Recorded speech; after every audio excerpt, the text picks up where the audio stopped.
Anyone looking to have a great start to the weekend, anyone not named Donald Trump anyway, take heed. There is reason to celebrate as the American people continue to turn on the taco president. Welcome to Occupy Democrats. I'm David Reddish. Launching into celebration after a week of more tariff stupidity, embarrassment on the national stage, vaccine conspiracy theories, and abysmal job numbers might seem counterintuitive. Then again, in the Trump era, everything feels counterintuitive and upside down all the time. It's exhausting, especially when Americans get rude awakenings like this.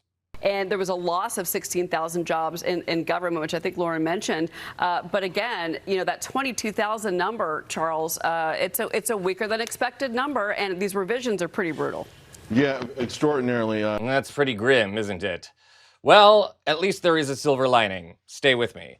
Contrary to what MAGA world would have you believe, the public is quickly souring on Trump and his attempt at being president. That should offer some hope going into the midterms next year and the 2028 presidential election. It helps, of course, that Democrats have begun to rally around a number of prominent governors, including Wes Moore, Tim Walz, J.B. Pritzker, and most notoriously, Gavin Newsom of California. Newsom has made headlines in recent weeks as a brawler, the kind of determined leader Democrats now desperately want to see push back against Trump. And in case you need a reminder, or just a bit of levity, he's doing it by beating Trump at his own game. Take a look at this. And I want you to read it closely, okay? It's on your screen. It's highlighted for effect. It's from Gavin Newsom's office, promising a beautiful rally with other Democrats tomorrow to destroy Texas Governor Greg Abbott's, quote, totally rigged plan to redraw the political map. And yes, it's in all caps. And yes, there's lots of exclamation marks, even a declaration of Liberation Day. But the biggest threat? A blunt force campaign to flip control on Capitol Hill and take away Trump's majority. Now, stylistically, yes, you saw it. It is trolling. But underneath, substantively, the taunts are Newsom's plan to rewrite California's own map, to try to cancel the gains that Republicans would get in Texas. Oh, just wait. It gets even better. Stick around. Call Newsom's posts petty, call them immature, but don't say they aren't fun. And more importantly, don't say Gavin Newsom's trolling of Donald Trump isn't working. In this moment in human history, attention is everything. And while I absolutely loathe Donald Trump and think very little of his political skills, the man knows how to command attention for better or mostly worse. Newsom is proving he can command attention the same way, and that he can also be an effective politician at the same time. Homelessness is down 10% in California, for example, and that's a beautiful thing. It's also another story for another time.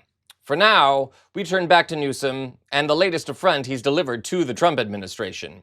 In the face of the god-awful jobs report, presidential spokesliar Karoline Leavitt posted a Daily Mail story claiming that it showed Trump's approval ratings soaring. Newsom retweeted the post along with the actual story's headline. Do you think Karoline Leavitt is illiterate, or is she just delusional? And before you obfuscate on her behalf, denying it all, there's something else you should know. Something that's bad news for Trump and very good news for Newsom. New polling data provided by Newsweek not only shows Trump's approval underwater to the tune of 15%, but it shows Newsom is actually considerably more popular. In fact, he's beating Trump by at least 5 percentage points.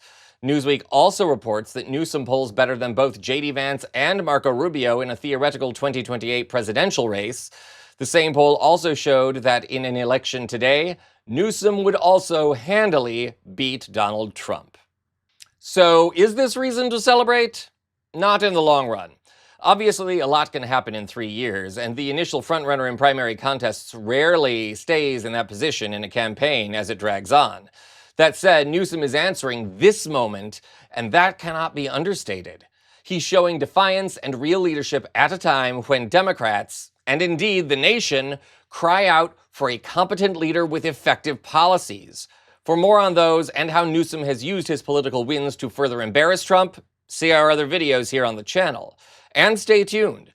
No doubt this will not be the last time Newsom manages to humiliate Trump, Leavitt, and their other sacks of political filth.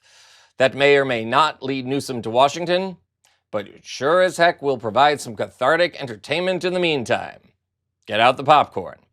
This is Occupy Democrats.